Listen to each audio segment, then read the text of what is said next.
Bom dia, alunos. Eu sou a professora Simone. Vou dar aula para o segundo A e para o segundo B esse ano de língua portuguesa.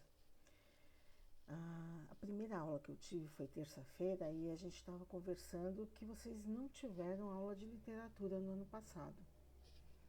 Então, eu resolvi dividir as nossas aulas em duas etapas, tá certo?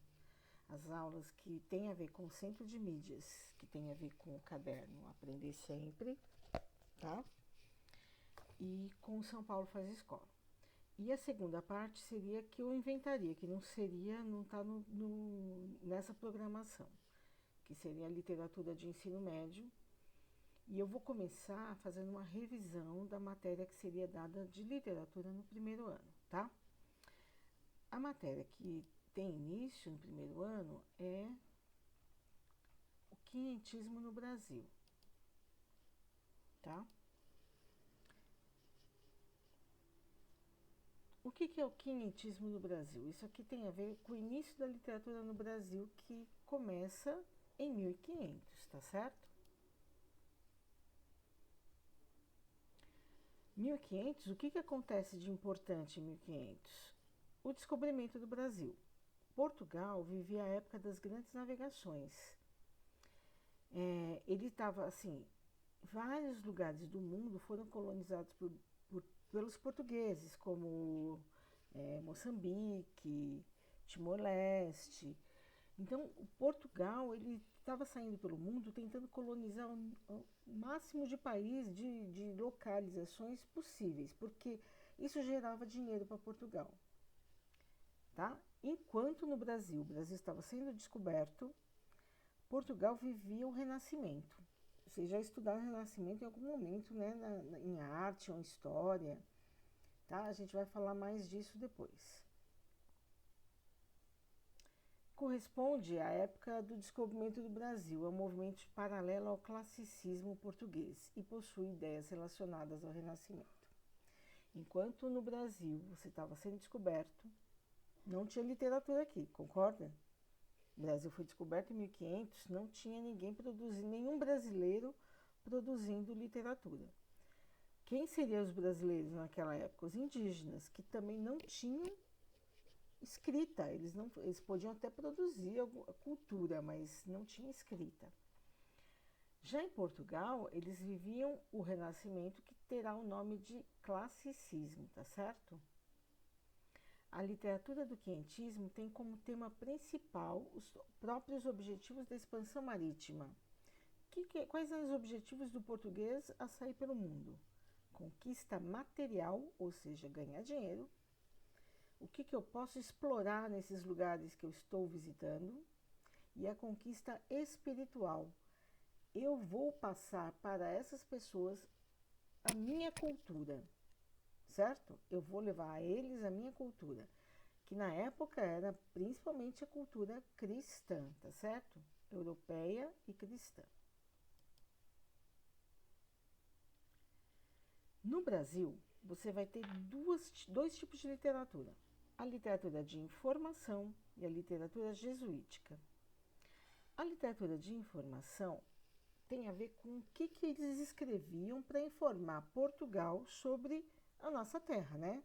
A carta mais famosa é a carta de Pero Vaz de Caminha, que ele escreve, sobre o que ele escreve? Ele escreve a primeira coisa: olha, essas pessoas aí que a gente conheceu, esses indígenas, eles andam nus.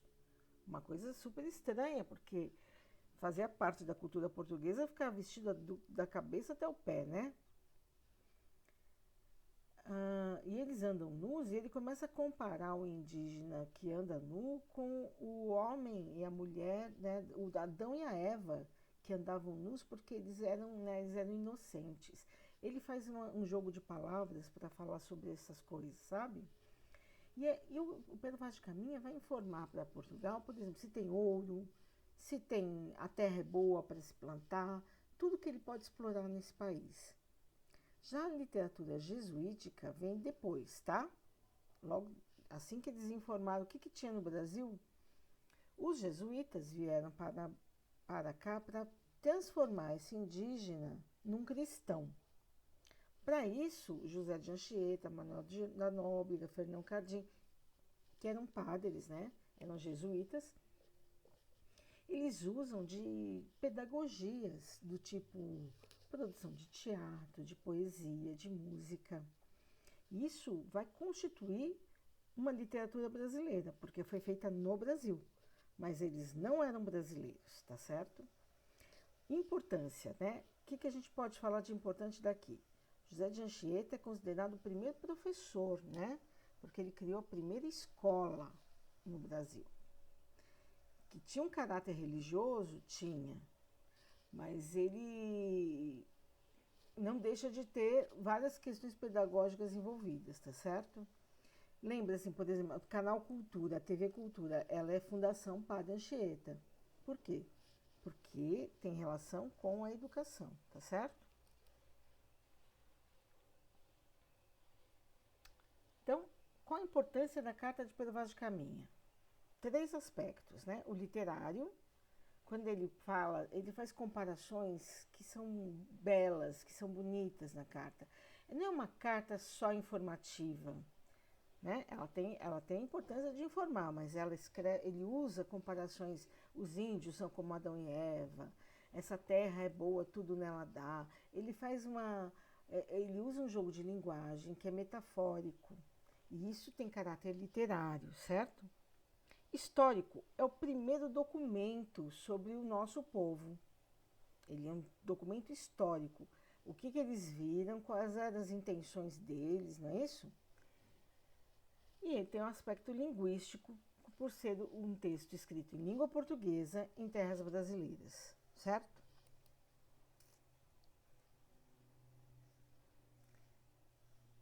A carta, ela descreve tão bem, assim, se você pensar que na época não tinha fotografia, é a palavra que vai descrever para o rei, para a rainha lá em Portugal, o que eles têm aqui no Brasil. Então ele era tão detalhista, né? É uma descrição tão detalhada, que os artistas tinham meios de fazer retratos a partir da imaginação. Eles não estavam aqui, tá certo, gente? Eles olharam o desembarque de Cabral, né, nas terras, né? E aí, em terras brasileiras, e aí eles imaginaram como é que foi isso. E é assim que ele imaginou, tá bom? É real? Não. Ele é um fruto da imaginação a partir da leitura da carta. Caminha faz uma conclusão bem otimista da carta, né, em que ele diz assim, sobre o Brasil. Nela, até agora, não podemos saber que haja ouro, nem prata, nem nenhuma coisa de metal, nem ferro lhe ouvimos. Mas a terra em si é de muitos bons ares, frios e temperados, em tal maneira graciosa que, querendo aproveitar, dar-se-á nela tudo, por bem das águas que tem. O olhar do colonizador é tentar ver o que ele pode tirar daqui, né? Na América Central, os colonizadores espanhóis encontraram nos indígenas ali, eles sabiam usar o ouro, a prata, né?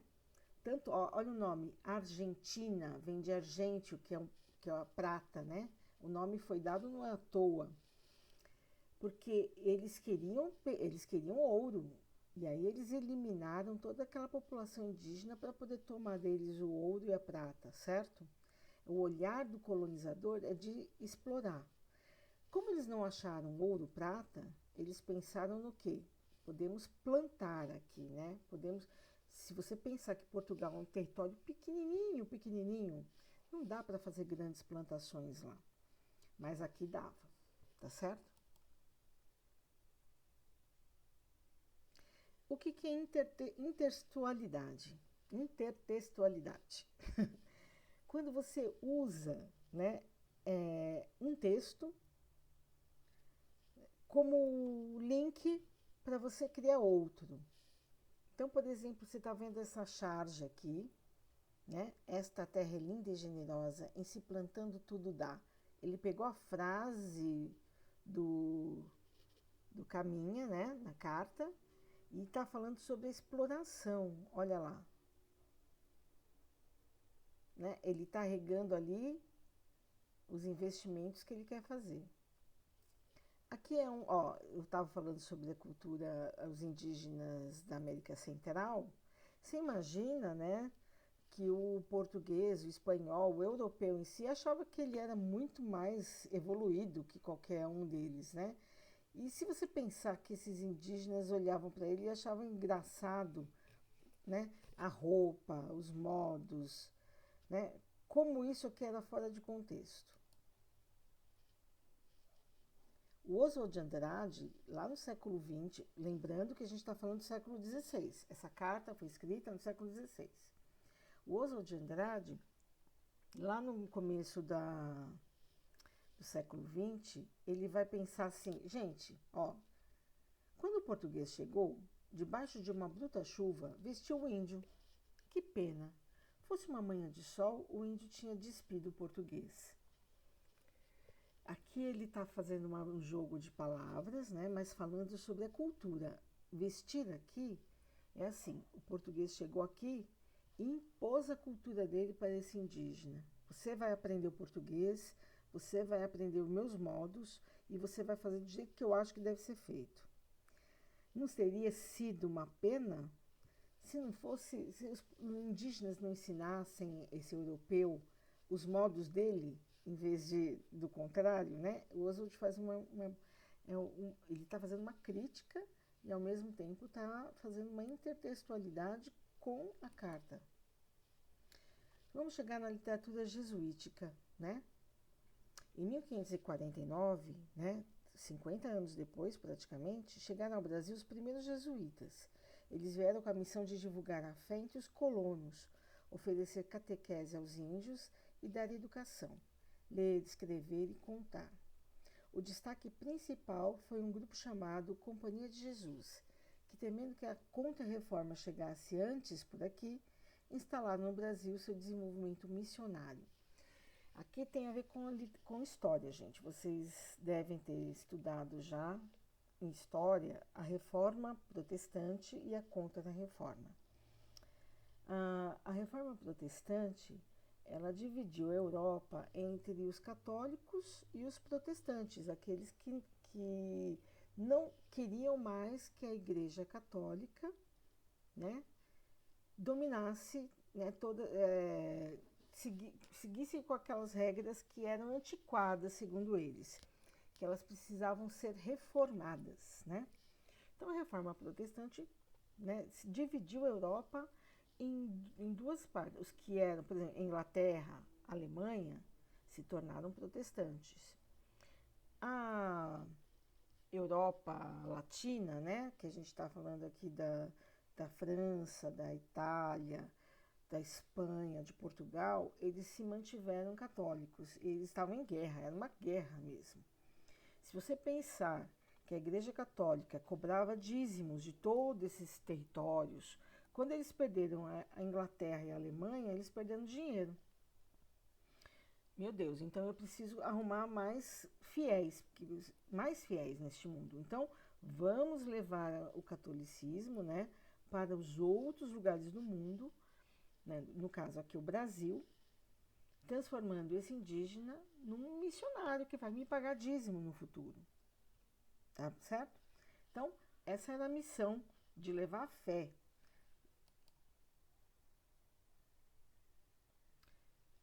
Dentre todos eles, a gente vai falar do José de Anchieta, tá certo?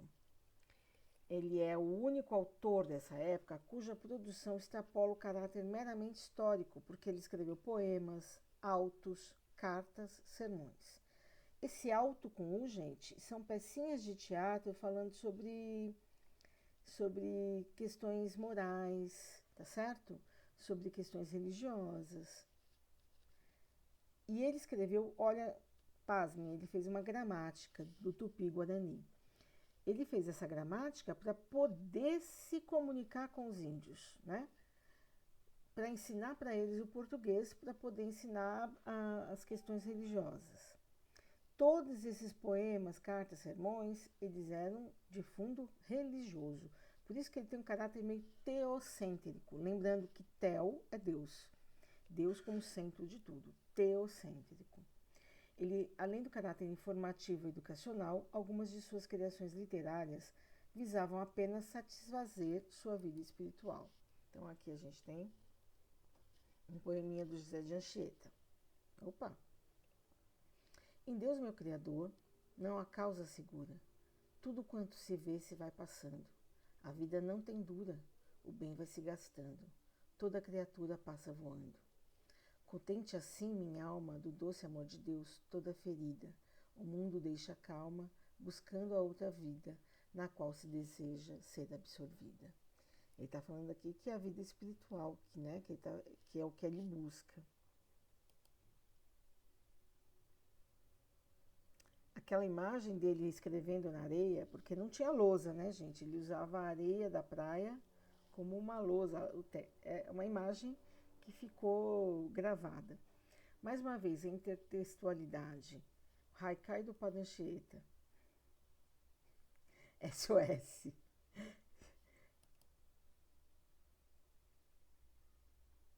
Enquanto isso, em Portugal, então no Brasil é isso, tá, gente? A primeira literatura brasileira é chamada de quinhentismo. Ela é de informação ou jesuítica. Nada, né? Nada complicado. Já em Portugal, eles estavam vivendo outra fase, né? Eles estavam vivendo o Renascimento, que é o nome que se dá aos movimentos artísticos, que depois do período teocêntrico, lembrando que teocêntrico é em que Deus é tudo. Toda a produção cultural tinha Deus no meio, tá certo? A religiosidade cristã da Idade Média traz novamente valores clássicos da antiguidade clássica dos gregos e romanos, tá?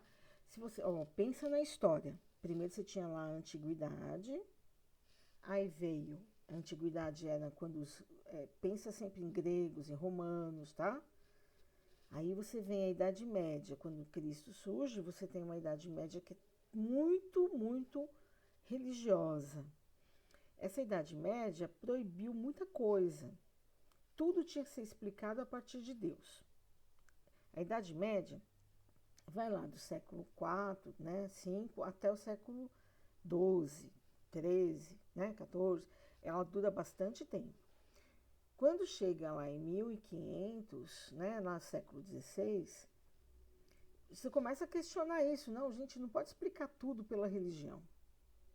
E aí eles buscam aonde? Eles buscam lá na antiguidade, antes de Cristo, né, os valores para a sua arte. Por isso que chama renascimento, nasce de novo, tá? Que valores que eles buscam? O equilíbrio, a racionalidade, a beleza, referências à cultura grega e romana, dentre outros. A literatura renascentista tem o nome de classicismo. Pensa, clássico é aquilo que não sai de moda, tá bom? Portugal vive um momento de grande expansão comercial e marítima, tem dinheiro, consolida diversas colônias na Ásia, na África e descobre o Brasil. Os poemas cultuarão a coragem do povo português. Nós estamos falando ainda, tá certo, de um período em que o romance não é o principal tipo de texto. O principal tipo de texto é o poema, tá certo? Tudo que precisa ser impresso é difícil, porque é caro, né? Não é uma coisa que é simples, não é todo mundo que tem acesso aos livros.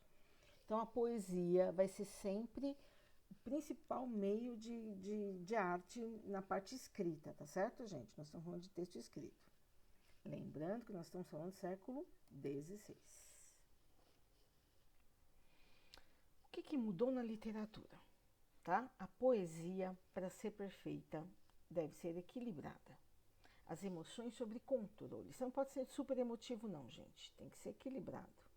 Por exemplo, ao falar sobre o amor, o poeta tenta definir o que é amor, racionalmente.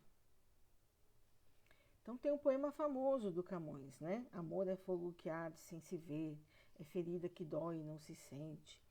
Pensa, ele não está falando do amor de uma maneira emocional, mas racional. Para ser perfeita, a poesia deve seguir regras. Não pode ser feita de qualquer jeito, não. A preferência vai ser pelo soneto. Soneto é aquele poema que tem 4 estrofes de 4 versos. 2 de 4 versos e 2 de 3 versos. Depois eu vou mostrar para vocês visualmente como ele é. A métrica, você vai ter em cada verso 10 sílabas poéticas. Então, aqui, ó. Vamos olhar aqui este soneto. Você tem 4 estrofes. 1, 2, 3, 4. As 2 primeiras têm 4 versos cada. São 2 quadras, tá vendo? 1, 2, 3, 4. 1, 2, 3, 4. As 2 primeiras estrofes têm 4 versos. As 2 segundas, as 2 últimas são 3 versos, são 2 tercetos. Este poema é um soneto porque ele é constituído por 2 quadras e 2 tercetos. Então, nós não estamos nem falando do sentido do poema, a gente está falando da forma dele, né? Isso é análise formal, tá certo? A gente está pensando no que ele está dizendo. Estamos pensando, você bateu um olho, viu que o poema tem essa divisão, ele é um soneto. Aí eu estava falando de sílaba, né? Nossa, o que essa professora está falando? Cada sílaba, cada verso deste poema tem 10 sílabas em cada um deles. Isso era uma regra. Então, fazer poesia não era uma coisa simples, né? O cara tinha que pegar e colocar isso dentro de uma métrica, tá certo? Essa métrica é uma métrica de 10 sílabas.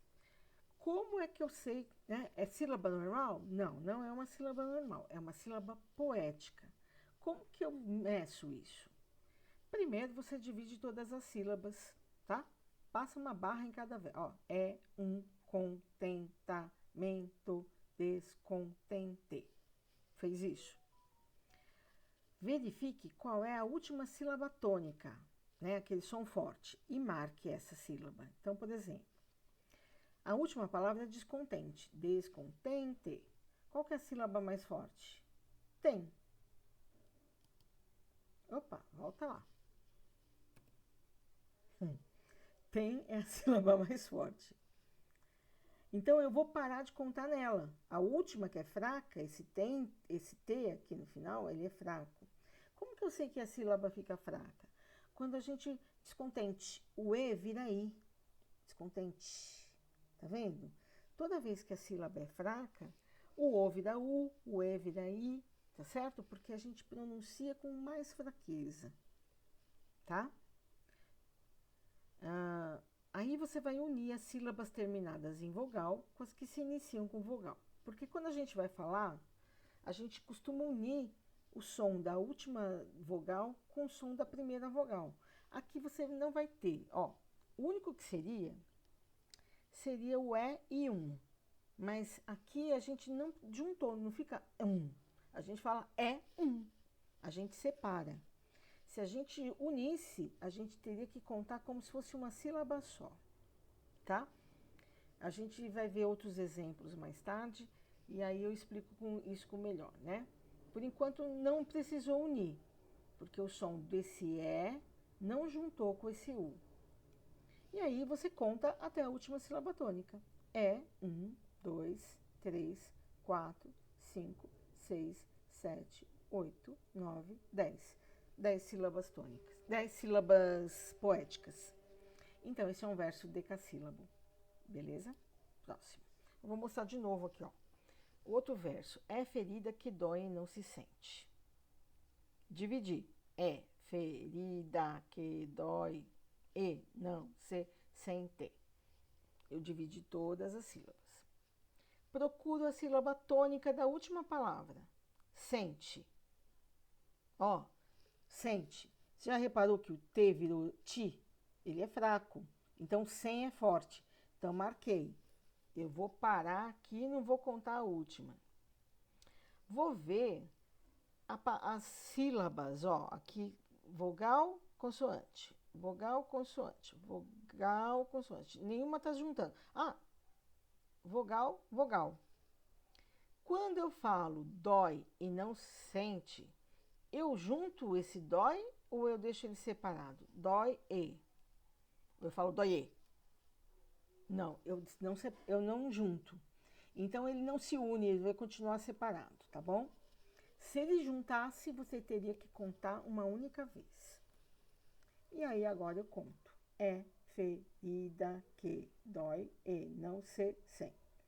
10 sílabas. Reparou que deu trabalhão pro cara, né? Fazer isso deu um trabalhão. Então, você já entendeu o que é um soneto, o que é um verso decassílabo, e agora a gente vai ver o que é um esquema de rimas, né?